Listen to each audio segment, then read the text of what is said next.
Hello, magandang hapon po sa ating lahat. Magandang hapon po sa ating lahat.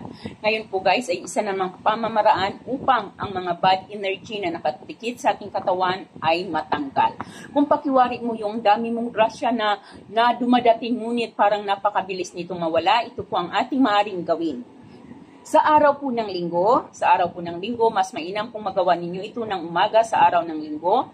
Kumuha po kayo ng isang dapot ng asin, isang dapot ng bigas, at ilang pirasong durog ng dahon ng laurel. So asin, bigas, at durog na piraso ng laurel. Ngayon, kapag handa na po ito, magagawin po natin ito. Ang asin po ay isang mabisang cleansing. Napakagaling din po ng asin na pangtanggal ng mga negative energy.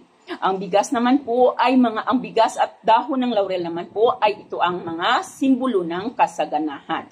Kaya mainam po itong gagawin natin ngayong linggo po ng umaga. So kapag nandito na lahat ang ating kailangan, itapat mo ang iyong mga kamay sa gripo. Magtapat ka sa gripo at ito ang gawin mong panghugas sa iyong mga kamay. Habang hinuhugasan mo ang iyong mga kamay, hinuhugas mo ito sa iyong kamay, ay bigkasin mo ang magagandang mga affirmation. So halimbawa, ako ay makakaahon sa kahirapan. Ako ay makakaahon na sa kahirapan at ang kasaganahan ay dadaloy sa aking buhay. Ang swerte at kasaganahan ay dadaloy sa aking buhay.